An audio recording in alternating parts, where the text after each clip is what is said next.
बिस्मिल्लाहिर्रहमानिर्रहीम।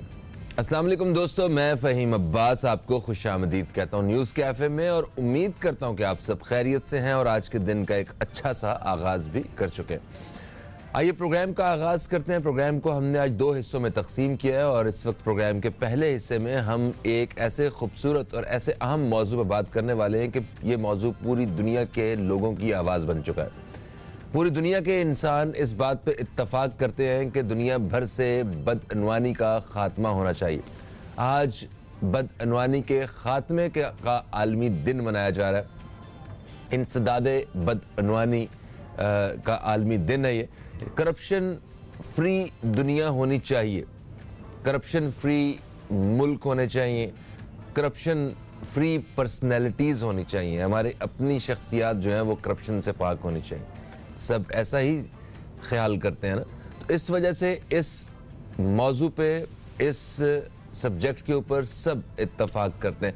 पाकिस्तान में बेशुमार मसाइल हैं जिनका हमें सामना करना पड़ता है और उन मसाइल में सबसे अगर किसी बड़े मसले को रेट किया जाता है तो वो करप्शन का मसला है। हमारी मौजूदा हुकूमत ये भी अपनी तरफ से जो सबसे बड़ी एफर्ट्स कर रहे हैं पाकिस्तान के लिए वो करप्शन के ख़ात्मे के हवाले से कर रहे हैं। तो आज इसी हवाले से बात करेंगे। मेरे साथ जो मेहमान मौजूद हैं वो हमें आज गाइड करेंगे इस बदअनवानी के ख़ात्मे के हवाले से, किस तरह दुनिया भर में जो बदअनवानी होती रही है वो ख़त्म की है मुल्कों ने और पाकिस्तान में ये इतना एक बड़ा मसला क्यों बनता जा रहा है कि हम इसको ख़त्म नहीं कर पा रहे हैं। मेरे साथ स्टूडियो में आज मौजूद हैं कराची एडिटर्स क्लब के आप सदर हैं, एक सहाफ़ी हैं और हमारे प्रोग्राम में मुख्तलिफ मौज़ूआत पे आके रहनुमाई कर चुके हैं जनाब मुबश्शिर मीर साहब। अस्सलाम वालेकुम, कैसे हैं आप? वालेकुम अस्सलाम। तबीयत कैसी? ठीक ठाक, अल्लाह का शुक्र है। खैर करप्शन फ्री तबीयत है? अल्लाह का शुक्र है। अच्छा जी, एक रिपोर्ट है हमारे पास इस हवाले से। आइए चल के पहले रिपोर्ट देखते हैं, फिर मुबश्शिर साहब से ज़रा डिटेल से बात करते हैं। दुनिया भर में आज बदउनवानी के खिलाफ आलमी दिन मनाया जा रहा है। अक़वाम मुत्तहिदा की जनरल असेंबली ने करप्शन के खिलाफ आगही के लिए इस दिन को मनाने का ऐलान 2003 में किया। फिर हर साल 9 दिसंबर को ये दिन मनाया जाने लगा। बदउनवानी किसी एक मुल्क का मसला नहीं, पसमानदा हो या तरक्की याफ्ता ममालिक, हर मुल्क में किसी न किसी सतह पर बदउनवानी का सामना रहा है। ताहम अमीर मुल्कों की निस्बत गरीब ममालिक को इसका नुकसान ज्यादा उठाना पड़ता है क्योंकि बदउनवानी से माशरे में नाहमवारी पैदा होती है, दौलत चंद तबकात तक महदूद हो जाती है, अक़रबा परवरी आम हो जाती है, वसाइल सिमट जाते हैं, नाइंसाफी और गुर्बत बढ़ जाती है। बदउनवानी का खात्मा एक ख्वाब ही है, लेकिन इस बड़ी माशरती बुराई के सद्देबाब के लिए सख्त कवानीन, कड़े एहतसाब और कड़ी सजाओं की जरूरत है।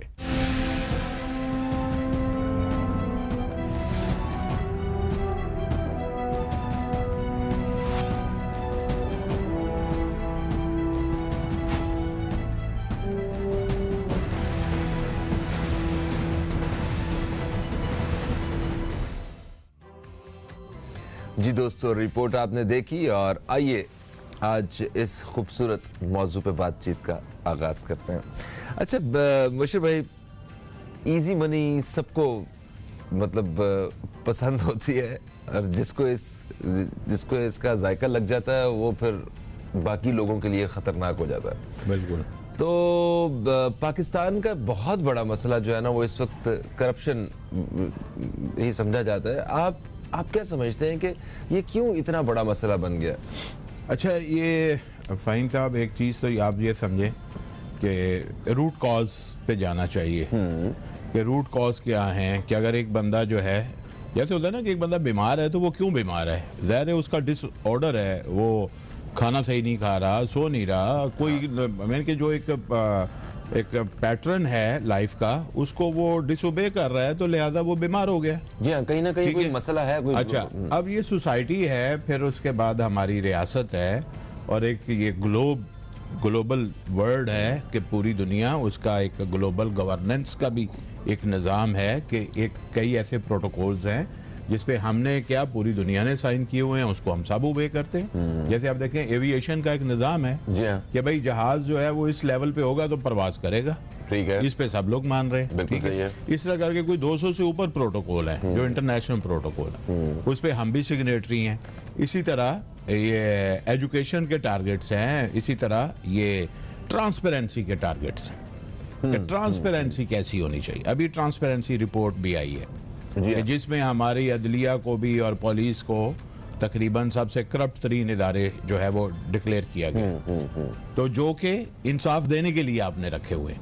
अब अगर आप सोसाइटी के रूट कॉज पे जाएं और रियासत के जो कवानीन और उन पे अमल दरामद की हम बात करें तो मुझे दो बड़ी वजह नज़र आती हैं। ठीक है, एक है कि हमारे मुल्क में बेशक हमारा आइन है, सारी चीज़ें हैं, लेकिन मैं प्रैक्टिकल जो चीज़ें हो रही हैं उन पे बात करूँगा।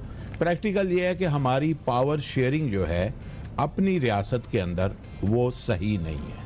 अच्छा, ओके, नंबर वन कि जिसकी जितनी स्ट्रेंथ है उतना उसका हुकूमत में हिस्सा नहीं है, ठीक है, यानी कि और आपका आइन भी कहता है कि आप किसी की जो एक स्ट्रेंथ है, किसी कौम की स्ट्रेंथ है, किसी ग्रुप की स्ट्रेंथ है, आप कोई ऐसी काम नहीं करेंगे कि आप उसको डिस्टॉर्ट कर दें। ठीक है, एग्जाम्पल फर्ज करें कि मसलन आपकी एक बरादरी है और वो आपका एक वोट बैंक है और मैं ऐसी हल्का बंदी करा देता हूं कि आपको तकसीम कर देता हूं, तो ये आईनी तौर पर हमारा जो है वो जो हक है उसको गलत किया जा रहा ठीक है, है। एक तो होगी ये बात। हो गया कि हम पावर शेयरिंग जब नहीं होती तो मुआशरे में अनरेस्ट क्रिएट होता है। ठीक है। और दूसरी नंबर चीज़ कौन सी? दूसरी चीज है कि वेल्थ शेयरिंग हमारी जो है वो भी दुरुस्त नहीं है। अच्छा जी, ताकत अमीर की अमीर तर और गरीब गरीब तर। अच्छा, है। अब ये है कि जो हमारे बहुत ही पावरफुल लोग हैं वो जो बहुत सख्त कर रहे हैं सरमाया हमारे टैक्सों का।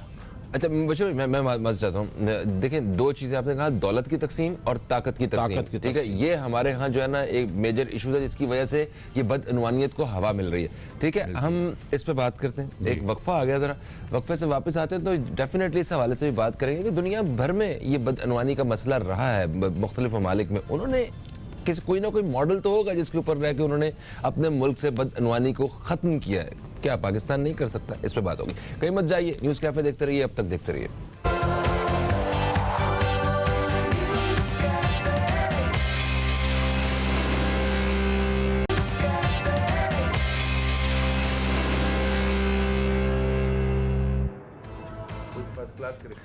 वेलकम बैक, आप देख रहे हैं न्यूज़ कैफे। मैं हूं फहीम अब्बास और न्यूज़ कैफे में आज हम इंसदादे बदअनवानी के आलमी दिन के हवाले से बात कर रहे हैं। जनाब मुबशिर मीर मेरे साथ स्टूडियो में मौजूद हैं।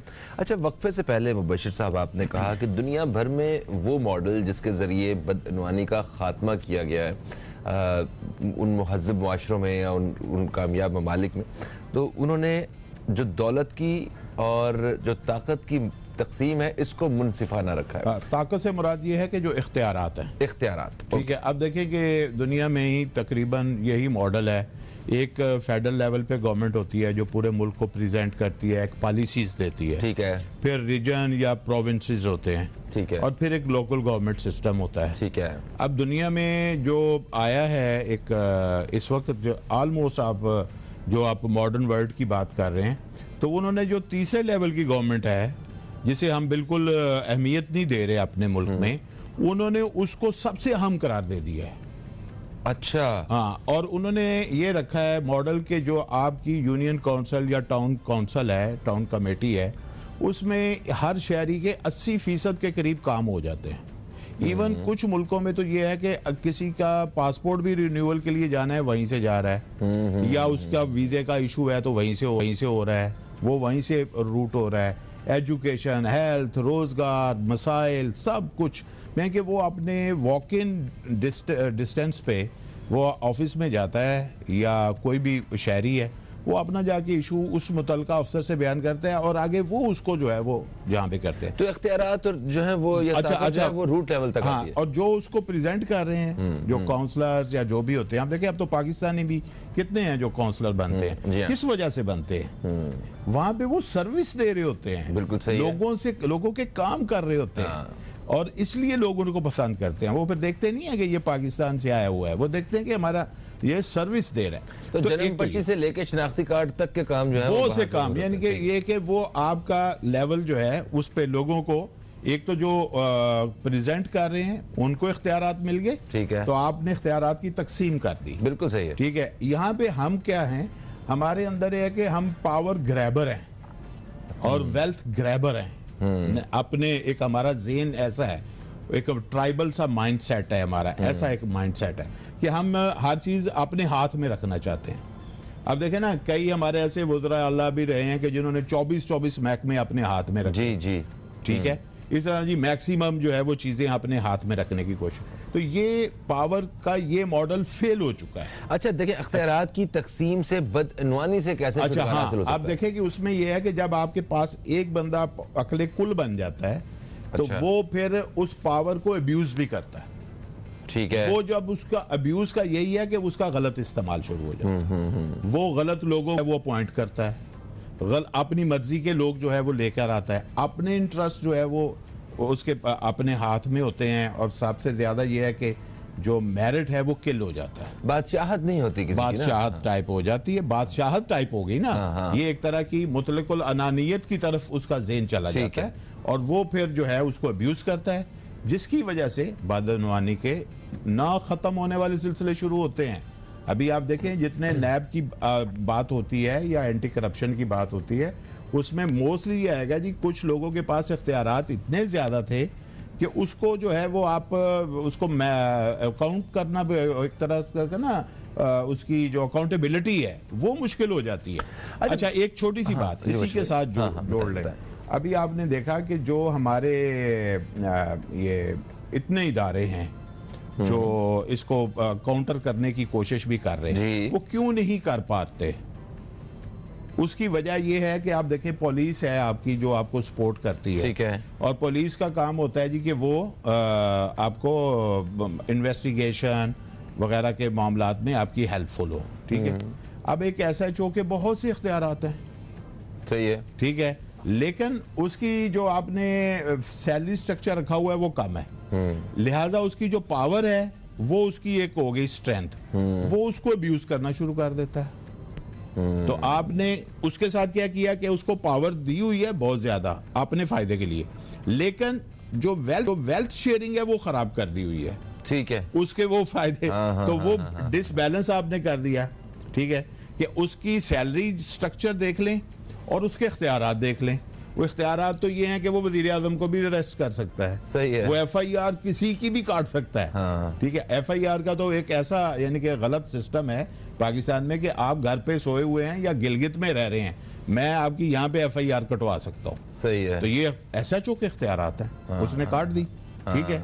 लेकिन यह है कि उसके जब वो पता उसे चलता है कि यार मेरी तो सैलरी जो है वो 60,000 है, लेकिन मैं तो इतने पैसे से तो मेरा सेटअप नहीं चल सकता, तो यहाँ पे हम ज्यादती कर रहे हैं सही अपने लोगों के साथ। अच्छा बशीर भाई, आपने दौलत की, इख्तियारात की तकसीम के हवाले से बात की। पाकिस्तान में जो निज़ाम हुकूमत या जो तर्ज़ हुकूमत है, इसके मुताबिक तो इख्तियारात किसी एक शख्स के पास नहीं है। आप देखें कि हमारे सूबों के पास इख्तियार हैं, उसके बाद आगे इसी तरह मुंतकिल हो रहे हैं। कहाँ हो रहे हैं? मतलब सूबों के पास आए हैं 18वीं तरमीम के बाद, तो सूबों ने आगे अपने जिलों को, अपनी टाउन को, अपनी तहसील को, तालके को कहाँ दिए? तो सूबे की सतह पे तो बेहतरी नजर आनी चाहिए ना हमें। फिर वो बात होगी ना कि आपने उधर से लिए मरकज से और आपने पास उसको जमा कर लिया, तो फिर वही अब्यूज शुरू हो गई। अगर आपको वफाक में इतने इख्तियारात बुरे लग रहे थे तो वही आपने सूबे में रख के उनको और बुरा कर लिया। तो आप देखें उसके अंदर भी जो है वो आपने लिखा हुआ है, खुद ही लोगों ने जो इसके आर्किटेक्ट थे उन्होंने खुद ही इसमें लिखा था जी हम इतना पैसा, यानी कि जो तरक्याती फंड्स हैं उसके 30% हर सूरत आपने जिलों को देंगे। ठीक है। अच्छा मुझे बताइए, करप्शन को खत्म किए बगैर तरक्की हो सकती है? आगे बढ़ा जा सकती? नहीं हो सकती। उसकी वजह क्या है कि आप देखें इस वक्त अगर एक ठेका होता है ना, जो इस वक्त ठेका होता है, एक 100 रुपए को अगर आप तकसीम करें तो पता चलता है कि 80% जो है वो बट गया है, तकरीबन 80%। किसी जगह 75%, किसी जगह 70%, वो बट गया है, कहीं ऊपर ही ऊपर बट गया है, ठीक है।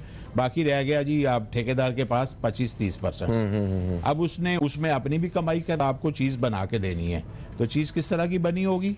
और इस वक्त कई एग्जाम्पल हैं कि फाइलों में चीज़ें बनी हुई हैं लेकिन ग्राउंड पे नहीं है। ठीक है, और उन सब तक ना पहुंच पाना भी ये उन लोगों की करप्शन है जिनकी जिम्मेदारी है कि इन सब का साफ और शफाफ तरीके से ख्याल रखना और लोगों के जो हकूक़ है उनका तहफ़्फ़ुज़ देना। एक वक्फा है, वक्फे से वापस आते हैं तो ज़रा मज़ीद इस हवाले से बात करेंगे। हमारे साथ जनाब मुबश्शिर मीर साहब मौजूद हैं, कहीं मत जाइए, अब तक देखते रहिए न्यूज़ कैफ़े, देखते रहिए। एक वक्फे के बाद आपको फिर से खुशामदीद। आप देख रहे हैं न्यूज़ कैफ़े, मैं हूँ फ़हीम अब्बास और न्यूज़ कैफ़े में इस वक्त जो मौजूद ज़ेर बहस है वो है इंसदाद बदअनवानी का आलमी दिन। मुबश्शिर मीर साहब हमारे साथ स्टूडियो में मौजूद है। अच्छा मुबश्शिर भाई, देखें इस मौजूदा हुकूमत की अगर बात की जाए तो इन्होंने गुज़श्ता 3.5 साल के करीब जो भी वक्त इन्हें हुआ है उसमें पहले दिन से लेके अभी तक करप्शन के ख़ात्मे की आवाज़ लगाई है कि, और अपनी तरफ से जो इनकी एफर्ट्स हैं वो नज़र आ भी रही हैं, उनके रिजल्ट्स आए हैं या नहीं आए हैं ये एक अलग बात है। फिर ये जो बदअनवानी के ख़ात्मे के हवाले से जो पाकिस्तान में इदारा है जो काम कर रहा है, नैब ने भी टोटल आज तक जब से वो बना है अभी तक उसने 821 अरब रुपए वो रिकवर किए हैं लोगों से, ठीक है, और जो उन्होंने लूटे हुए थे उन 821 अरब में से ये गुज़श्ता 4 सालों में 539 अरब इन्होंने इन 4 सालों में रिकवर किया है। तो इस पॉइंट ऑफ व्यू से देखा जाए तो मेरा ख्याल है कि ये एक इदारे के हिसाब से अच्छी कारकर्दगी है। ऐसा नहीं लगता कि यहाँ करप्शन करने वाले लोग ज्यादा हैं?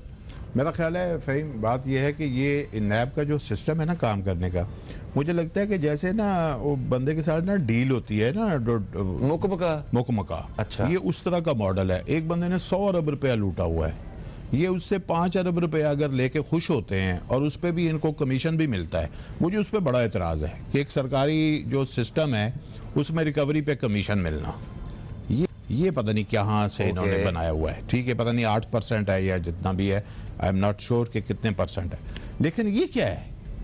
क्या हम जो काम अगर कोई सरकारी इदारे में लोग बैठ के काम करेंगे, सैलरीज लेंगे, तो फिर वो अपनी उस अजाफी चीज़ों पे कमीशन भी उनको मिलना चाहिए। तो इसका मतलब ये नहीं कि रिश्वत से पाक रखने के लिए अच्छा, नहीं, रिश्वत इसका मतलब है कि वो बंदे ठीक नहीं है। इट मीन्स कि आप पहले ही तय कर रहे हैं कि ये लोग ठीक नहीं है, ये सही काम नहीं करेंगे। प्ली बारगेन जो है वो एक तो यह है कि उसमें शफाफियत जो है वो मुझे नजर नहीं आती। दूसरी बात यह है कि इनके जो ऑडिट हैं वो इंडिपेंडेंट ऑडिट भी इनके, मेरा ख्याल है कि वो भी सामने आने चाहिए। जितने भी इदारे होते हैं, अपनी रिपोर्ट बनाना एक और चीज़ है, एक इंडिपेंडेंट ऑडिट जो है वो एक और चीज़ है। अगर कोई इंडिपेंडेंट ऑडिट के लिए कोई इदारा अपने आप को पेश करे, अपनी रिपोर्ट बनाए, तो थर्ड पार्टी तो फिर थर्ड पार्टी को वो ऑडिट करे, उसके बाद वो चीज़ आए। आप देखें ना, आपका ऑडिटर जनरल है, वो उसकी जो रिपोर्ट आती है उसमें पूरे महकमों की आ जाती है। अभी जो आया इतना बड़ा कि भाई इतना पैसा जो कोविड की रिलीफ के लिए था वो कहाँ गया, और उसकी रिपोर्ट को रोक दिया गया था।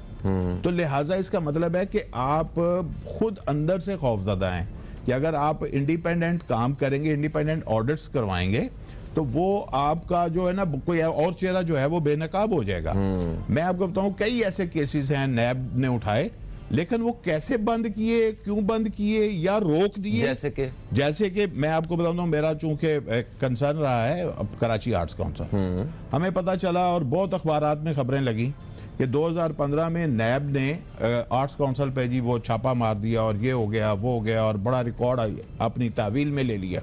आज 2021 है, नैब ने इस पे अभी तक कोई रिपोर्ट जारी नहीं की कि इस केस का मंतकी अंजाम क्या हुआ है। रिकॉर्ड अभी भी उनकी तहवील में ही है, पता नहीं कहाँ है।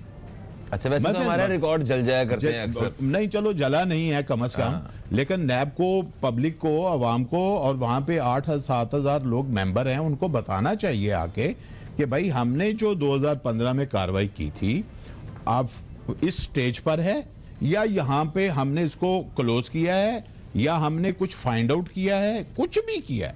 अच्छा, मैं जो इस मामले में ना, अच्छा उसमें उनके स्वाबदीदी इख्तियारात हैं कि जब चाहें जैसे चाहें उसको क्लोज कर दें और वजह बताए बगैर। अच्छा, आपने अगर वजह पूछनी है तो आप अदालत से रुजू करें, अपना एक अलहदा खर्चा करें। लिहाजा ये जो सिस्टम है ना, उसके अंदर ही माशाल्लाह करप्शन की बहुत बड़ी गुंजाइश है। अच्छा, वैसे गुज़श्ता कुछ सालों से हमने देखा है कि जो आर्ट्स काउंसिल की बात कर रहे हैं ना, तो यहाँ पे बेहतरी हुई है। इसका एक स्टैंडर्ड और लेवल ही बदल के क्या बेहतरी हुई है? बदली आप उसका थिएटर वेटर सारा कुछ थिएटर वेटर आप देखें, आप कमर्शियली लोगों कोई के- भी इदारे को हाँ, पैसा उसे देंगे, ऑर्गेनाइज किया गया है देखें, उसको, जो भी आप कमर्शियली किसी बंदे को भी, किसी इदारे को भी आप सरमाया देते जाएं तो उसमें कमर्शियल जो इंफ्रास्ट्रक्चर है वो बेहतर हो जाएगा।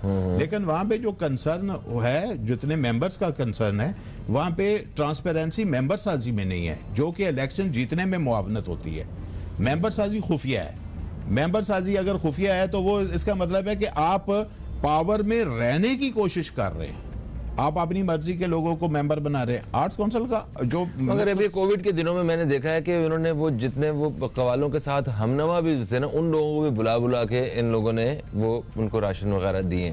मगर खैर ये अलग तरफ हम लोग निकल रहे हैं। अलग बात है कि क्या दिया क्या नहीं दिया, उसका भी कभी ऑडिट नहीं हुआ। अच्छा, अब ऑडिट होना चाहिए, सही है, वो देखिए, उनको भी 8-10 साल हो गए, उनका भी इंडिपेंडेंट ऑडिट नहीं हुआ। अच्छा। असल चीज क्या है कि जहां पे पब्लिक का पैसा खर्च होता है, अवाम का टैक्स मनी जहां पे जाती है, उसके इंडिपेंडेंट ऑडिट होने चाहिए। ठीक है। अगर इंडिपेंडेंट ऑडिट नहीं कोई करवा रहा तो इसका मतलब है कि उसके अंदर कोई प्रॉब्लम मौजूद है। नवाज शरीफ साहब से, जरदारी साहब से एहतसाब का अमल शुरू करना चाहा इस हुकूमत ने। उन्होंने कहा सबसे ऊपर से जो है ना वो हम एहतसाब शुरू करेंगे ताकि नीचे तक जो है ना मामला करप्शन फ्री हो जाए। कोई रिजल्ट नहीं आया, क्यों? अच्छा, उसकी वजह यह है कि जो आपका, मैं बात दोबारा कहूंगा कि जो स्ट्रक्चर है ना रियासत का, जो इदारों का स्ट्रक्चर है, उस स्ट्रक्चर के अंदर ही इतनी बड़ी जो है ना वो प्रॉब्लम मौजूद है कि आप किसी भी केस को मंतकी अंजाम तक ले जाना आपके लिए मुश्किल है और वो रास्ते में रह जाता है। आपको याद है कि एयरपोर्ट के ऊपर अयान अली से $5 लाख पकड़ने की आवाज आई। जिस बंदे ने पकड़े बेचारा वो जिंदगी से गया, ठीक है। उसके बाद उसकी बड़ी वो कुदरती मौत मरा वो नहीं, तो मुर्दा पाया गया। और फिर उसके बाद क्या हुआ कि वो खातून जो है वो एक जमानत उनकी हुई, जिस तरह हुई वो सारा लोग जानते हैं, और वो मुल्क से चली गई। आज तक आपका सिस्टम उसको जो है उसके ऊपर कोई काम नहीं कर रहा। कितनी बड़ी करप्शन है ये, कितनी बड़ी करप्शन। हाँ। मसलन आपका जो सिस्टम है वो उसके अंदर, इसका मतलब है कि लूप होल बहुत हैं, और प्लस ये है कि उसकी इम्प्लीमेंटेशन में जो दुश्वारियां हैं वो किस वजह से हैं कि आपके बहुत से लोग जो हैं इदारे प्रोसिक्यूशन के हवाले से अगर देखा जाए तो वो सही काम नहीं होता वहाँ पे। इसका मतलब है कि पावर एब्यूज होती है, लोगों का इन्फ्लुएंस यूज होता है, और उसकी वजह से ना केस आगे बढ़ता है और ना जो है वो उसका कोई फैसला हो पाता है। अभी आप देखें चीफ जस्टिस साहब जो हैं वो कराची में जो अपना अदालत होती है, और कराची में ज़मीनों के मामलात ही मेरा ख्याल है डिस्कस हो रहे होते हैं। हर जगह ज़मीनों का मसला है। आप देखें बेनज़ीर भुट्टो शहीद का जब उनकी शहादत हुई थी तो पूरे कराची से कश्मीर तक आग लगी थी और बड़े रिकॉर्ड जले थे। उसके मुताबिक तकरीबन 39 लाख एकड़ जो सरकारी अराजी है वो कब्जे में है, और 1 लाख एकड़ से ज्यादा शायद कराची में कब्जे में है। आप मुझे बताएं कि जिस मुल्क में इस तरह का सिस्टम चल रहा हो, मतलब पब्लिक सरकारी जमीन पर कब्जा कर ले तो मगर कोई वजह ताकत से करती है ना कब्जा, रियासत से ताकत दिखा रही है तो रियासत से ज्यादा पावरफुल हो रही है इसका। अच्छा, और इन सारी चीजों की जो एक जड़ है ना, वो मैं आखिरी जो जुमला है वो ये है कि पाकिस्तान से जब तक ये मौरूसी सियासत का खात्मा नहीं होगा, पाकिस्तान के अंदर पावर शेयरिंग भी नहीं होगी। 23 साल हुआ था ना, और ना ही आपकी वेल्थ शेयरिंग होगी। जो मौरूसी सियासत है ये कॉलोनियल पीरियड से चल रही है, क्योंकि अंग्रेजों ने भी प्रिंसली स्टेट बनाई थी ना, कुछ लोगों को बाख्तियार करके उनके थ्रू जो है वो गवर्नमेंट करते थे। हमारे मुल्क में भी ये जो इलेक्टेबल्स जिन्हें कहते हैं ना, ये एक्चुअली मौरूसी सियासत है। वो उसको ये दिलचस्पी कम है कि ये मुल्क पूरा तरक्की करे, उसे ये दिलचस्पी है कि इस हलके में मेरी ताकत बरकरार रहे। उसके लिए वो सारे जतन करेगा, वो खानदान अपने आप को डेवलप करेगा, वो खानदान ताकतवर इतना बनने की कोशिश करता है कि वो अपने पूरी तहसील डिस्ट्रिक्ट में होल्ड रखे। वो ये पहली दफा ये इन इलेक्शंस में वो जो रवायती सियासत है उसका सिलसिला थोड़ा सा टूटा था। मतलब वो जो खानदानों की सियासत थी वो टूटा था। लोगों ने 3-3.5 साल देखा है और लोगों की बड़ी तादाद अभी भी ना खुश है। नहीं, टूटा नहीं है। नहीं टूटा? नहीं, कोई नहीं टूटा। अभी अच्छा। तक भी वही चल रहा है। आप देख लें वो खानदान, कितने खानदान हैं जो उससे बाहर हुए, कहीं ना कहीं वो मौजूद है, कहीं ना कहीं वो मौजूद हैं, और उनको आप पॉलिटिक्स से इस तरह आउट नहीं कर सकते जिस तरह का फार्मूले चल रहे हैं। तो ये पॉलिटिक्स में ये भी करप्शन है? ये बहुत बड़ी करप्शन है। आप देखिए, ये पावर अब्यूज है। जो कॉन्फ्लिक्ट ऑफ इंटरेस्ट है ना, एक्चुअली वो है आपकी असल जड़, फिर उसी के साथ जुड़ा हुआ है मौरूसी सियासत, कॉन्फ्लिक्ट ऑफ इंटरेस्ट। अब एक पार्टी का सरबराह जो है वो अपने ही लोगों को जो है वो बनाना शुरू कर देता है, करीबी खानदान के लोगों को, करीबी दोस्तों को, वो क्या है कि अहम ओहदे देने शुरू कर देता है। तो यहाँ पे वो जो शुरू में हमने बात की थी, पावर शेयरिंग और वेल्थ शेयरिंग अगर सही होगी मुआशरे में, तो ये चीज़ें जो हैं वो ख़त्म होती जाएंगी। लेकिन वो कब ख़त्म होंगी? जब आपके मुल्क में मौरूसी सियासत जो है वो कमज़ोर होगी और अवाम के नुमाइंदे आगे बढ़ना शुरू होंगे। और बल्दियाती निज़ाम की मैं बहुत हमायत इसलिए करता हूँ कि अगर वो सही तरीके से पाकिस्तान में लागू हो जाए और उसको इसी तरह इलेक्शन हो, तो आपके मुल्क में नई क़यादत उभरेगी, तो मौरूसी सियासत कमज़ोर होगी, पावर शेयरिंग भी होगी, वेल्थ शेयरिंग भी होगी, और करप्शन फ्री की तरफ आप अपना सफर शुरू करेंगे। बिल्कुल ठीक है। Thank you so much Bashir भाई, आप तशरीफ लाएं और बशीर साहब की बात को आगे बढ़ाते हुए, वैसे सब कुछ इन्होंने बयान कर दिया है। हम जिस मुल्क में रहते हैं यहाँ अक्सरियत मुसलमानों की है, ये मुसलमानों के का मुल्क है एक, और जो दीन इस्लाम की बुनियादी तालीमात हैं उसमें भी दयानतदारी और ईमानदारी का दर्स दिया गया है। तो अगर हम वाकई अपने आप को मुसलमान कहलाते हैं तो अपने गिरबानों में झांकने की ज़रूरत होगी। एक वक्फे की तरफ बढ़ते हैं, वक्फे से वापस आएंगे तो मेरे साथ होंगे जनाब हज़रत मौलाना बशीर फारूक कादरी साहब, जिनसे इस्तिखारा, रूहानी और शरई रहनुमाई के हवाले से बात होगी। कहीं मत जाइए, न्यूज़ कैफ़े देखते रहिए, अब तक देखते रहिए।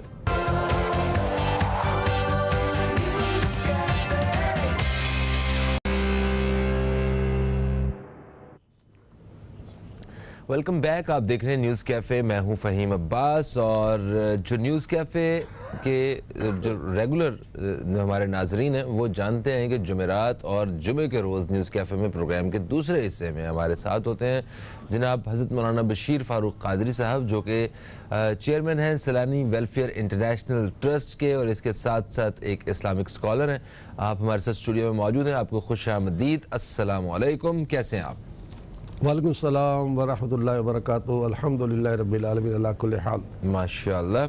मैं अपने दोस्तों को बताते चलूँ कि जो हमें देख रहे हैं इस वक्त, आप हमारे प्रोग्राम का हिस्सा बन सकते हैं, बल्कि आप दोस्तों को जो सवालात हैं वो हमारे प्रोग्राम का हिस्सा होंगे, और आप बशीर साहब की मौजूदगी का भरपूर फ़ायदा उठाते हुए, यहाँ पे भी आपको नीली पट्टी में ये नंबर नज़र आना शुरू हुए हैं, आप यहाँ रब्ता कर सकते हैं, अपना सवाल लिखवाइए। हमारी टीम के लोग जो हैं आपकी कॉल्स के, आपके सवालात के मुंतज़िर हैं।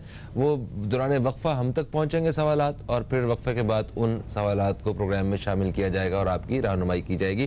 तो बशीर साहब, जब तक हम अपने नाजरीन के सवालात जो हैं वो शामिल करें, उनसे पहले कुछ एक दो सवालात हैं जो हम जिक्र किया करते हैं। कल रात को कराची के कुछ इलाकों में ज़लज़ले के मामूली झटके जो हैं वो आए। शुक्र अल्हम्दुलिल्लाह कोई ऐसी कोई ख़बर नहीं आई कि जिसकी वजह से किसी के लिए भी ये आफत का बायस बने हो। मगर मैं चाहता हूँ कि आप रूहानी तौर पे बताएं कि ज़लज़ले का आना जो है वो क्या हैसियत रखता है। बिस्मिल्लाहिर्रहमानिर्रहीम। ज़लज़ले के बारे में हदीस पाक बयान करने से पहले ये अर्ज़ कर दूँ कि हदीस पाक में है कि जब बेशर्मी बेहयाई बढ़ जाएगी तो मौतें बढ़ जाएंगी। अच्छा। बेशर्मी बेहयाई तो इस मोबाइल के अंदर दुनिया की सबसे बड़ी मौजूद है आज। और इस मोबाइल के साथ बच्चे से लेके बड़ा तक बुरी तरह इसकी मोहब्बत में से दो चार है। बेशक। तो एक तो हमको इस चीज़ से बचना चाहिए। बाकी जो कल 4 पॉइंट समथिंग का जो ज़लज़ला आया, ये मामूली नहीं था बड़ा ये भी। अच्छा। हाँ, लेकिन क्या है कि वो इस लेवल का नहीं था जिसमें जो है ना बहुत बड़ी जानें चली जाए। मगर हदीस पाक के अल्फाज ये है, खुलासा हदीस, ए शहर कराची वालों, ए प्यारे आका की उम्मत सुन लो। हदीस पाक है कि हम पहले हिलाते हैं जैसे कल हिलाया गया। अच्छा, ओके। और फिर इनिदाम कर देते हैं। ये हदीस के अल्फाज है। तो समझ ले कि अगर मैं और आप अपनी खैर बनाना चाहें, माज़ी में से कई मरतबा हुआ है कि हिलाया है फिर कुछ नहीं हुआ, लेकिन कभी ना कभी ऐसा हो सकता है। तो इसका सबसे बड़ा हल ये है कि एक तो हम अपने आप को बेशर्मी बेहयाई से बचाएं, आज से पहले शादी के हॉलों में जब जाते थे तो बाकायदा ख़वातीन का अलग से पोर्शन होता था, मर्दों का अलग। अब तो ये मुसीबत आ गई है कि औरतें मर्द एक साथ जो है मौजूद होते हैं, जो कि एक बहुत बड़ी बेशर्मी, बेहयाई और शादी खाना बर्बादी का सबूत है। आज निकाह कम हो रहे हैं, तलाक़ें ज़्यादा हो रही हैं। इसकी एक वजह यह भी है कि शादी की तकारीब में बेशुमार हराम काम हो रहे हैं, जिससे बचना चाहिए। दूसरा इसका सबसे बड़ा हल ये है कि अल्लाह से तौबा करें, क्योंकि तौबा जब की हज़रत यूनुस अलैहिस्सलाम की कौम ने, तो अल्लाह ने उनके ऊपर अज़ाब हटा दिया। तौबा करें, नमाज पाबंदी करें और सदका करें। हर शख्स अपने घर से सदका निकाले, चाहे वो एक रोटी निकाले, चाहे परिंदों को कुछ दाने दे दे। अपने घर की मासी है या ड्राइवर है या खानसा में आए या बाहर चौकीदार बैठता है, उसको किसी तौर पर किसी को एक आदमी एक वक्त खाना खिलाए। अगर पूरा मुल्क ये काम करने लग जाएगा तो कभी हम पर अजाब नहीं आएगा। बिल्कुल ठीक हो गया। और एक वक्त की रोटी जो है वो तो हम अगर रोज़ाना नहीं तो कम से कम हफ्ते में एक दफ़ा, इसे ये तो पूरे पाकिस्तान में हर शख्स ही अफोर्ड कर सकता है, ये तो कोई ऐसी बात नहीं है। अरे भाई, एक रोटी भी ले लेना बाजार से 10-12 रुपए की, तो किसी को दे देना चलते हुए फ़कीर को भी, तो वो खाएगा, फेंकेगा नहीं इंशाअल्लाह। अच्छा, बिल्कुल सही है। अच्छा, कराची में वैसे मैंने तंदूर वगैरह पे और रोटी की दुकानों पे एक वो सिस्टम देखा जो बहुत अच्छा है। मैं इसलिए बात कर रहा हूँ कि पाकिस्तान भर में जहाँ जहाँ हमारी आवाज़ जा रही है वहाँ भी ये आइडिया जो है वो देखा जा सकता है। एक रोटी के लिए ना एक टोकरी वहाँ पे पड़ी हुई है, वो उसे नेकी की रोटी, नेकी की टोकरी उसका नाम रखा गया। मैंने मुख्तलिफ जगहों पर डिफेंस पे देखा है। तो जो लोग अपने लिए रोटियां खरीदने आते हैं वो कुछ रोटियां खरीद कर एक्स्ट्रा उस टोकरी में डाल देते हैं, तो उससे ये होता है कि जब कोई दोबारा कोई रोटी लेने आता है वो डायरेक्ट उस टोकरी में से अपने लिए रोटी निकाल के चला जाता है और वहाँ से उसे पैसे नहीं देने पड़ते हैं। तो ये जो मॉडल है यहाँ कराची में कुछ जगहों पे इस्तेमाल किया किसी NGO वालों ने, जो मुझे बड़ा अच्छा लगा। और इसमें सिर्फ जो इन्वेस्टमेंट है वो एक टोकरी की है, वो कोई भी ला के रख सकता है वहाँ पे। आगे बढ़ते हैं, जहाँ हम आफतों की और पाकिस्तानियों के हवाले से आपने वार्निंग दी है, उस कुछ पॉजिटिव खबरें भी हैं। वो जैसे 5वीं लहर के बारे में पूरी दुनिया परेशान है, पाकिस्तान में भी बहुत सारी बातें हो रही हैं, मगर वो रेलवे के मुसाफिरों की पहले सिर्फ 75% तादाद जो है वो सफ़र के लिए अलाउ की गई थी, इजाज़त दी गई थी, अभी वो 100% के लिए उन्होंने बहाल कर दिया है। तो इसका मतलब है कि हम कोई उस तरह की एहतियात और लॉकडाउन की तरफ नहीं जा रहे हैं। ये तो मुझे खुशखबरी लग रही है। नहीं, बिल्कुल इसमें कोई शक नहीं है। असल मसला है कि हम गोरों को बहुत ज़्यादा मानते हैं और गोरों के कहने पर बहुत सारी बातें कर बैठते हैं और फिर पछताते भी हैं और नुकसान भी कर बैठते हैं। ये जो गोरों ने शोर मचाया था, अक्सर तो अफ्रीका वालों ने बेचारों ने गलती कर दी थी, तो फिर वो माजत कर रहे थे कि तुमने हमको मरवा दिया, समझे। तो हमने भी कई मुल्कों की पाबंदियाँ लगा दी, 5 दिसंबर से पहले सब आ जाओ। तो अल्लाह का शुक्र है कि गोरे भी अब जो है ना कहने लग गए कि भाई ये खतरनाक लहर नहीं। हमारे यहाँ तो ये शोर बच गया था, लॉकडाउन हो जाएगा, दुकानें बंद हो जाएंगी, शादी हॉल बंद, स्कूल बंद। बंद करना तो बड़ा आसान काम है। अकल के होश के नाखून लिए जाएं रियासत के लोगों को। असद उमर साहब इतना मत डराएं, असद उमर साहब इतना मत डराएं, असद उमर साहब इतना मत डराएं। अल्लाह की रहमत बहुत बड़ी है भाई, ऐसा मत डराएं। हमारी जान पर आ गई थी और अल्लाह का शुक्र है कि अब तो गोरों ने कह दिया कि नहीं, ऐसी खतरनाक बात नहीं। अफ्रीका ने पनाह मांग ली कि हमने क्या गलती कर ली। अल्लाह का शुक्र है रेलवे ने 100% जो है ये बहाल कर दी है। इसका मतलब ये हुआ कि रियासत को होश आ चुका है।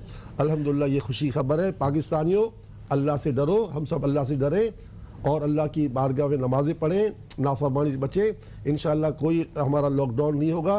अल्लाह इस लॉकडाउन की आफत से हमेशा के लिए बचा ले। आमीन सुम्मा आमीन। और दिल लगा के काम करें, काम करने का मौका दिया जा रहा है तो दिल लगा के हमें ईमानदारी से काम करना चाहिए। अच्छा, आगे बढ़ते हैं, सवालात की जानिब आते हैं। सबसे पहला सवाल जो हमें मौसूल हुआ है वो लाहौर से निम्रा इरफान साहिबा ने सवाल किया। इन्होंने कहा है कि इनकी वालिदा का नाम है अदीबा और ये निम्रा जो है अपनी, अच्छा, निम्रा की उम्र 22 साल है। ये कहती है कि मैं अपनी वालिदा अदीबा साहिबा को अपनी किडनी का अतिया कर रही हूँ, तो ज़रा इस्तिखारा करके रूहानी तौर पे इस बारे में रहनुमाई करते हैं। अच्छा, अपने ऑर्गन्स जो हैं इनको डोनेट करना, क्या इसको दीन इस्लाम में इसकी इजाज़त मतलब वाज़ेह तौर पे मिलती है या अलग अलग इसकी वजाहतें हुई हैं? पहले तो अदीबा का जवाब दे दें। हाँ, बिल्कुल बिल्कुल बेटा, ये आपकी बहुत बड़ी नेकी है, इस्तिखारे में इसकी इजाज़त आ रही है। बिल्कुल ठीक है। अच्छा, इस दौरान अम्मी को भी कहें कि आप भी दोनों माँ बेटियाँ नमाज के बाद 111 मरतबा सवाब की से पढ़ लिया करें बिस्मिल्लाहिर्रहमानिर्रहीम या सलामो, बिस्मिल्लाहिर्रहमानिर्रहीम या सलामो, बिस्मिल्लाहिर्रहमानिर्रहीम या सलामो। अल्लाह ताला चाहेगा तो हो सकता है ऑपरेशन की नौबत ही नहीं आए, अल्लाह करम कर दे। मेरी ज़िंदगी में अल्लाह ने 2 ऐसे वाक़े दिए हैं, 2 मरतबा मेरा ऑपरेशन होने वाला था, दोनों मरतबा मेरे रब के फजल से नहीं हुआ, सुभान अल्लाह का फजल हुआ। सुभान अल्लाह। तो अच्छा देखें, इस्लाम में अतिया करने की इजाज़त की कुछ सूरतें हैं। जैसे पहले खून का लेन देन बिल्कुल हराम था, ठीक है। अब उलमा कराम ने इसकी इजाज़त दी, क्योंकि अब इसके बगैर चारा नहीं है। किसी की जान बचाने के लिए किडनी देने की इस्लाम ने इजाज़त दी है। लेकिन जो ये वसीयत करके जाते हैं ना कि मेरे मरने के बाद मेरी आंखें निकाल लेना, अगरचे उनके दिल में नेकी होती है, मगर ये जायज़ नहीं है। क्यों जायज़ नहीं है? कि हमारे सारे आज़ा अल्लाह ताला के हैं, हमारे नहीं, अमानत है ये सब हाथ पाँव आँखें दिल गुर्दे सब अल्लाह की अमानत है। तो हम कभी भी अपनी अल्लाह ताला की अमानत में ख़यानत करने का इख्तियार नहीं रखते। इसलिए मरने के बाद जो वसीयत करके जाते हैं ना कि मेरी आँखें दे दीजिएगा, वो उनकी नेकी की नीयत बिल्कुल होती होगी, इस पर कोई इनकार नहीं है, मगर कहने का यह है कि इसकी इस्लाम इजाज़त नहीं देता। अहले सुन्नत वल जमात का यही फतवा है। आगे अगर कोई और बख्ता फ़िक्र की बात हो तो अलग बात है। ठीक है, ठीक है। वैसे दुनिया भर में श्रीलंका में सबसे ज़्यादा आंखें जो है अतिया की जाती हैं, और दुनिया भर में यहाँ से आंखें जो है वो भेजी जाती हैं लोग, ताकि इस दुनिया के रंग देख सकें। ये उनका कॉन्सेप्ट है। अच्छा, आगे बढ़ते हैं। शीज़ा साहिबा ने हमें कराची से रब्ता किया है। इन्होंने कहा कि इनकी एक भांजी है जिनका उन्होंने नाम बताया था अभी, उनके रिश्ते के लिए इस्तिखारा करना है और वजीफ़ा जो है उन्हें बता दें, रिश्ते नहीं आ रहे इनके। जी बेटा, इनकी भांजी का कोई मसला रिकॉर्ड का नहीं है, और अल्लाह से दुआ भी करता हूँ, वजीफ़ा तो दे रहा हूँ, लेकिन आज जुमेरात है, और जुमेरात का दिन निकाह की तमन्ना रखने वालों के लिए बेहतरीन दिन होता है। अच्छा। क्योंकि अल्लाह ताला ने अपने प्यारे खलील को इस दिन हज़रत हाजरा हज़रत सारा अता फरमाई है। दोनों में से एक जो 2 अज़वाज थी ना आपकी, तो इसमें से एक ज़ौजा का निकाह आपका इस दिन हुआ था, गालिबा हज़रत हाजरा का हुआ था।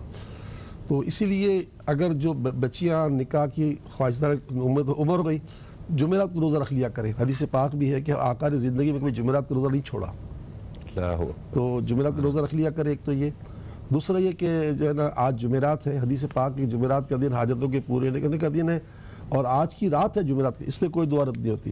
हम सैलानी वेलफेयर की मस्जिद में जो बादराबाद में है, वहाँ कई बरसों से दुआ करवाते हैं शब जुम्मा में। तो बेटा आप कराची के रहने वाले हैं, आप अपने ख़वातीन भी आएँ, मर्द भी आएँ, वहाँ दुआ में शिरकत करें। ये ख़ास दुआ मांगी जाती है वहाँ पर रिश्तों की। दूसरा है कि जो लोग पूरी दुनिया से सुन रहे हैं, हमें पूरे पाकिस्तान सुन रहे हैं, वो जो कराची से सुन रहे हैं, नहीं आ पाते, हमारे फेसबुक पेज पर आ जाए, लाइव आ जाए। हम वहाँ वीडियो में नहीं होते, ऑडियो में होते हैं। आप बस मोबाइल रख ले, सारा घर वाले दुआ में शिरकत कर लें। तो 7:15 बजे हमारे ईशा की नमाज है, आप 7:40 पर फेसबुक पेज खोल दें, 9 बजे तक इस सिलसिला रहेगा। ठीक है। बाकी आपसे दरख्वास्त है कि उस बच्ची को कह दें कि ईशा की नमाज के बाद 2 रकत नमाज नफिल पढ़े, और आज तो ख़ास पढ़े, और इसके बाद 5 तस्बीह पढ़े, या लतीफ़ हो या लतीफ़ हो या लतीफ़, और अल्लाह से दुआ मांगे, अल्लाह ताला ज़रूर का घर आबाद करेगा। आमीन। अच्छा, फिर हमें कॉल आती है इस्लामाबाद से समरा साहिबा की। इन्होंने अपने 2 भाइयों का नाम बताया है। इन्होंने कहा है कि 1 साल हो गया ये बेरोज़गार है। अल्लाह ताला की मदद फरमाए। इनके साथ कोई रुकावट नहीं है। अज़ान फ़जर सुनने के बाद दोनों भाई बल्कि पूरे घर वालों को चाहिए अज़ान फ़जर सुनते ही एक तस्बीह पढ़ लिया करें, सुबहान अल्लाहि व बिहम्दिही सुबहान अल्लाहिल अज़ीम अस्तग़फिरुल्लाह, सुबहान अल्लाहि व बिहम्दिही सुबहान अल्लाहिल अज़ीम अस्तग़फिरुल्लाह। हदीस पाक में जिस साहबी ने ये पढ़ना शुरू किया, उनको अल्लाह ने इतना माल दे दिया कि उनके घर में रखने की जगह बाकी नहीं बची थी। सुबहान अल्लाह। ओके, आगे बढ़ते हैं। हमारे साथ सबा साहिबा भी वक्फे में राब्ते में थी, और उन्होंने कहा कि उन्हें नज़र बद के लिए कोई वजीफ़ा चाहिए। जी, कुरान पाक का 29वां पारा खोले, उसकी पहली सूरत है सूरह मुल्क, और दूसरी सूरत सूरह कलम। सूरह कलम जब ख़त्म हो रही है, उसकी आखिरी 2 आयतें हैं, बिस्मिल्लाहिर्रहमानिर्रहीम, वई यकादुल्लज़ीना कफ़रू लयुज़लिक़ूनका बिअबसारिहिम लम्मा समिअू ज़िक्रा व यक़ूलूना इन्नहु लमजनून वमा हुवा इल्ला ज़िक्रुल लिल आलमीन। ये आखिरी 2 आयतें ख़ास अल्लाह ताला ने अपने प्यारे हबीब को नज़र बद से बचने के लिए ये आयतें उतारी ख़ास। तो नज़र उतारने के लिए बहुत से लोग जो टोचके करते हैं वो भी गलत नहीं है, मना नहीं कर सकते, सही है, लेकिन ये तरीका बिल्कुल सुन्नत से जुड़ा हुआ है। तो 3 मरतबा ये आयत पढ़ के, यानी 29 पारे का जो 4था रुकू ख़त्म हो रहा है, बड़ा आसान तरीका, 29 पारे का जो 4था रुकू ख़त्म हो रहा है, ख़त्म होते हुए 2 आखिरी आयतें ही हैं। तो इस रुकू के ख़त्म होने से पहले 2 आयतें हैं, वही अकादुल से शुरू के।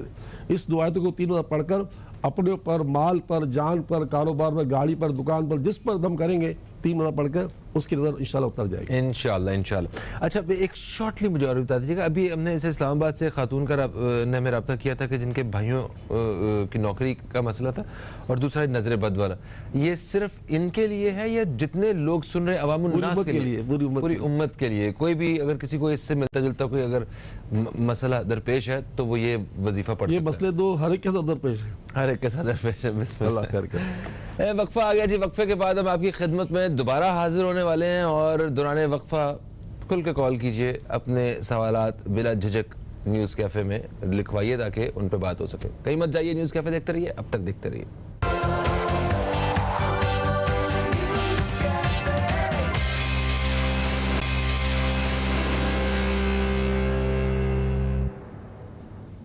वेलकम बैक, आप देख रहे हैं न्यूज़ कैफ़े। मैं हूं फ़हीम अब्बास और जनाब हज़रत मौलाना बशीर फ़ारूक क़ादरी साहब हमारे साथ स्टूडियो में मौजूद हैं। आप दोस्तों के सवालात हम तक पहुंच चुके हैं, काफ़ी सारे सवालात आ गए और इतना हमारे पास वक्त भी नहीं है, मगर कोशिश करेंगे कि सबके सवालात को हम शामिल कर सकें।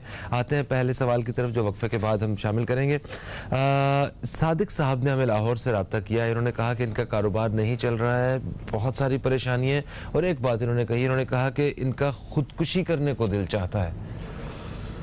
देखिए सादिक साहब, इस पर कोई शक नहीं है कि आप तकलीफ में हैं, मगर ये याद रखिएगा हदीस पाक से साबित है कि बंदा जिस तरह खुदकुशी करता है, जैसे किसी ने अपने आप को गोली मार दी, किसी ने फंदा दे दिया, किसी ने जहर पी लिया, अब वो क़यामत तक वो कब्र में इस तरह ही उसको अज़ाब मिलता रहेगा, जहर पीता रहेगा, गोली खाता रहेगा, कला।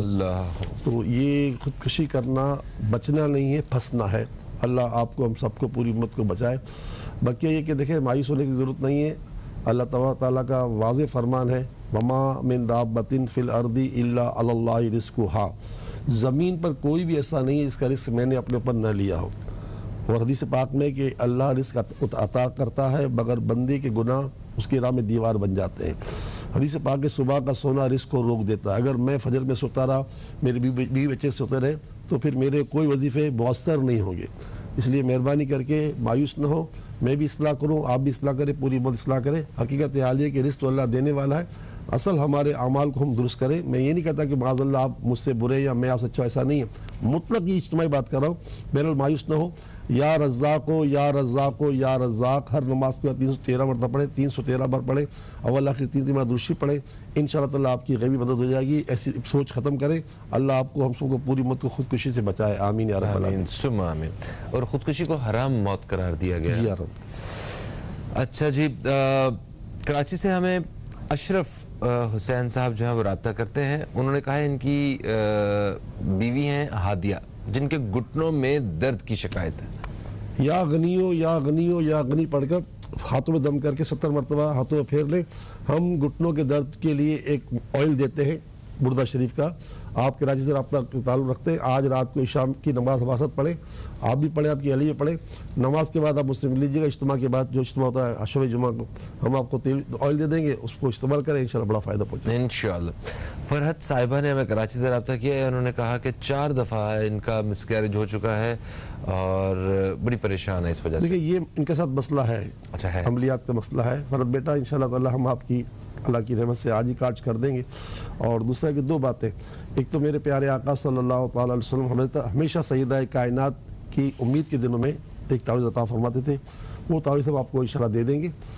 इसके बाद जब उम्मीद के बाद जब 9 महीने पूरे हो जाते हैं तो फिर एक तावीज़ दिया जाता है हज़रत इब्न अब्बास रज़ियल्लाहु तआला अन्हुमा का। तो वो तावीज़ जो है वो भी हदीसों पे साबित है। तो वो तावीज़ दिया जाता है उन 9 महीने पूरे होने के बाद, ताकि बगैर ऑपरेशन की विलादत आसानी से हो जाए। तो अभी आप जो है ना, हो सके तो आज ही हमारे इदारे में तशरीफ़ लाएँ। ईशा में आपके शोहर भी आएँ, ईशा में मर्दों में वो बैठें, इज्तिमाई दौर शिरकत भी करें, और इंशाअल्लाह ताला हम उनको जाते हुए तावीज़ दे देंगे। बकिया ये कि आप उम्मीद रखें, आपका नाम हमारे पास पहुँच चुका है, हम आपकी काट आज ही कर देंगे। अल्लाह ताला आपको शिफा अता फरमाए। आमीन सुम्मा आमीन। शुमाइला साहिबा ने हमें लाहौर से रब्ता किया। उन्होंने कहा कि इनके साहबजादे हैं जिनका नाम है दानिश, वो तुर्की जा रहे हैं। इस्तिखारा करके बताइए कि क्या इनका जाना महफूज है? जी, जा सकते हैं। बस आप अल्लाह की बारगाह में सुबह से लेकर शाम तक, शाम से लेकर सुबह तक उसको भी कह दिए, खुद भी करें, पढ़ते रहें या अल्लाह हो या रहमान हो या रहीम। अल्लाह इतना रहम कर देगा कि हमेशा रहम रहेगा। या अल्लाह या रहमान या रहीम, वज़ू भी वज़ू दिन में 1000-1500 मरतबा सवाब की नीयत से आप भी पढ़ें, बच्चा भी पढ़े, घर वाले भी पढ़े। और इसमें कोई मतलब मिलने की पाबंदी नहीं कि वज़ू हो ना हो, ख़वातीन के अय्याम हो, हर दिन पढ़ सकती हैं। बिल्कुल सही। फिर हमें लाहौर से नरगिस साहिबा ने रब्ता किया है, उन्होंने कहा कि प्लॉट लेना चाहती हैं, इस्तिखारा करके बताइए। और दूसरा सवाल इनका ये है कि इनके दोनों बाजुओं में दर्द रहता है, इस हवाले से भी रहनुमाई ये कीजिए। प्लाट लेने की इस्तिखारा इजाज़त है, और वही वजीफ़ा इनको भी कहेंगे कि वो नमाज पढ़ने के बाद 70 मरतबा या गनियों पढ़कर हाथों में दम करके हाथों को जो है बाजू पर फेर लें, इंशाअल्लाह खत्म हो जाएगा इंशाअल्लाह। अच्छा, मिसेस मौज़म ने हमें कराची से रब्ता किया, इन्होंने अपनी बेटी का नाम बताया, इन्होंने कहा कि रिश्ता आता है मगर बात नहीं बन पाती है। नहीं, इनके साथ मसला है। अच्छा है। हाँ, ये कि इंशाअल्लाह ताला हम आपकी बेटी का की इंशाअल्लाह अल्लाह की रहमत से कार्ड करेंगे, आज ही करेंगे जुमेरात की शब में। तो आपसे दरख्वास्त है कि आप सैलानी वेलफेयर में अपने शोहर को भेज दें, और हो सके तो आज तो आप खुद भी आएँ, बेटी को भी लेकर आएँ, आपके शोहर भी आ जाएँ। 7:15 ईशा की नमाज है, सैलानी मस्जिद ईशा की नमाज के बाद 9 बजे तक सिलसिला रहता है, दुआ का शिरकत कर लें। और जाते हुए इंशाअल्लाह मैं आपके शोहर को आपकी बेटी के लिए इलाज दे दूंगा, अल्लाह ने चाहा तो इंशाअल्लाह सब अच्छा हो जाएगा। अमलियात का मामला है, इसकी हम इंशाअल्लाह आज काट कर देंगे। ठीक हो गया। एक खातून ने हमें लाहौर से रब्ता किया, इन्होंने कहा कि ये अपनी बहन से मुतल्लिक पूछना चाहती हैं, क्योंकि वो बीमार हैं, दवा भी ले रही हैं, कोई फ़र्क नहीं पड़ता, वो अचानक से बेहोश होकर गिर जाती हैं। दवाई के इस्तेमाल के लिए बहुत ऐसा आसान नुस्खा है। जब भी कोई दवाई लिए, पानी दवाई हो या टेबलेट्स हो, कैप्सूल हो, तो पहले 12 मरतबा पढ़ें बिस्मिल्लाहिर्रहमानिर्रहीम, और 12 मरतबा बाद पढ़ें सल्लल्लाहु अलैहि वसल्लम। ये 2 बातों पर अमल करें।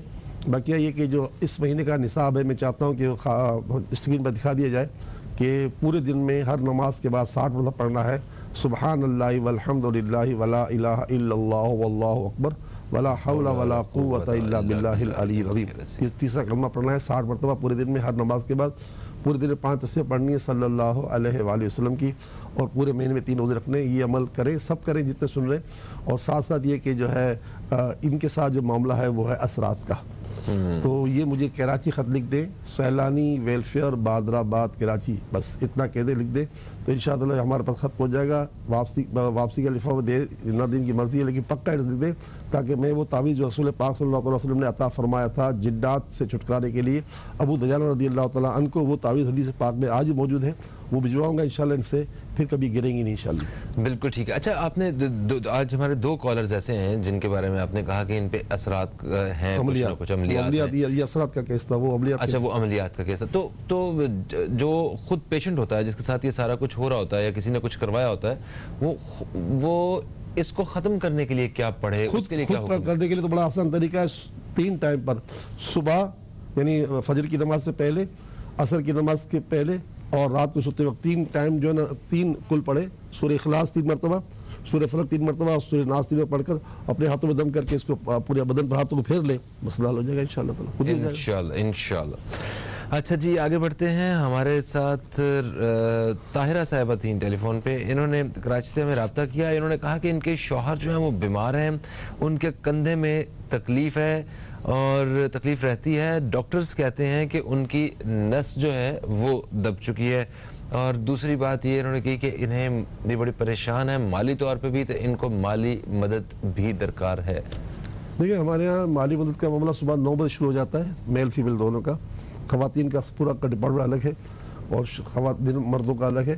तो अगर ये मामला है तो वो उसके लिए तो ठीक है।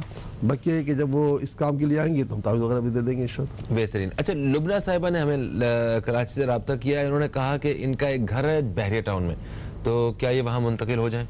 इस्तिखारे में इसकी जाने की इजाज़त आ रही है। इजाज़त है, बिस्मिल्लाह कीजिए। तो दोस्तों, हमने कोशिश की कि जल्दी जल्दी से आप दोस्तों के सारे सवाल जो हमने लिखे थे वो शामिल कर सकें, और वो हमारा काम हो गया आज का। थैंक यू सो मच, आप तशरीफ़ लाए हैं। प्रोग्राम अपने अख्ताम की तरफ बड़ी तेज़ी से बढ़ रहा है। मैं चाहूँगा कि जाते जाते जो है वो कुछ दुआया कलमात के साथ हम इजाज़त की तरफ बढ़ें।